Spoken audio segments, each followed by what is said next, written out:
Surprise!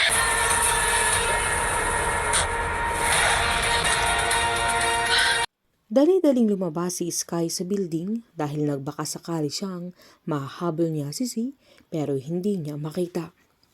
Agad-agad naman siyang pinuntahan ni Gino na kinakabahan din na agad niyang tinanong ang dalaga kung sigurado siyang si Z ang nakita niya.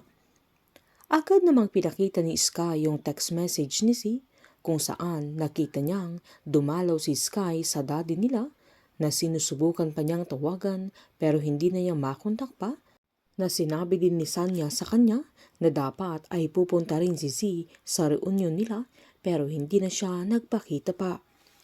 Nagulat si Gino dahil ang alam niya ay okay na ang dalawa bago siya pumunta ng Amerika.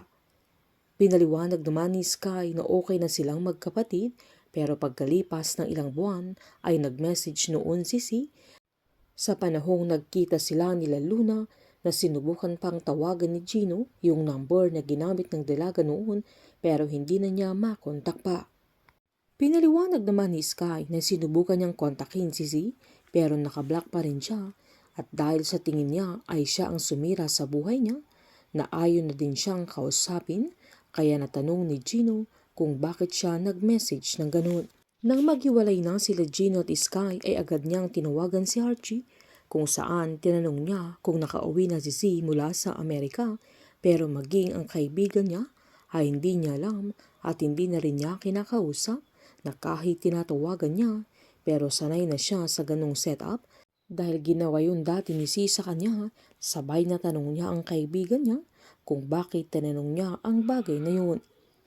Sinaad ni Gino na nagkita sila ni Sky at nag-message sa kanya si Z na parang malapit lang siya sa kapatid niya at alam lahat ang mga kinikilos nito kaya natanong ni Archie kung ini-stalk ni Z si Sky at hindi nila alam ang motibo niya sa mga ginagawa niya.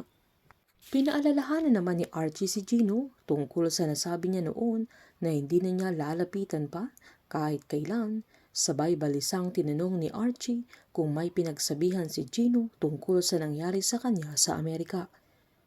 Agad namang pinasigurado ng binata na wala siyang pinagsasabihan, sabay sinaad niyang baka ibibigay na niya sa kanya ang number ni Roxy, lalo't nagtatanong na silang lahat kung asa nito. Agad namang sinabi ni Archie na ayaw pa niya at binili niyang kahit magtanong ang mga kaibigan nila ay wag na wag niya itong sasabihin. Ang alam naman ni Tanya ay hindi na siya matatanggap sa Suliel kung saan dito siya nag-apply pero hindi niya alam at laking gulat niya noong tinawagan siya at tanggap na siya sa trabaho at lalo siyang nagulat nang malaman niyang si Victoria ang CEO ng Suliel na hindi din niya alam kung kakampi ba si Victoria o may masamang motibo siya at plano sa kanila ni Sky.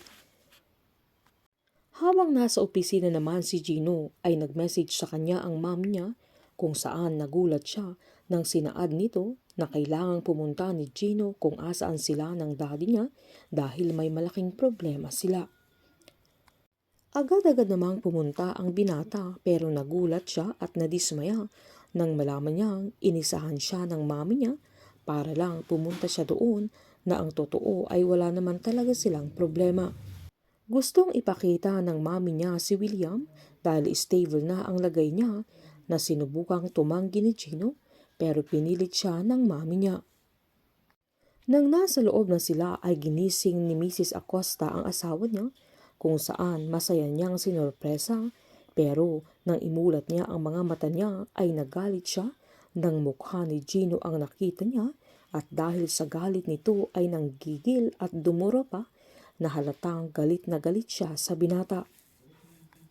Maging si Gino ay nanggigigil siya sa mga sandaling yan dahil sa mga kasamaan na ginawa ng daddy niya na pinigilan niya ang kanyang sarili at lumabas na sa kwarto. Maging ang kanyang ina ay gulat na gulat sa reaksyon ni William sa mga sandaling yan. Papaano ang paghihiganting gagawin ni William sa kanyang pagbabalik? Sama-sama po nating subaybayan ang advance episode ng High Street dito po sa aking channel. Patuloy lamang pong manood at mag-subscribe para ma-update po kayo sa mga susunod na episode. Marami pong salamat.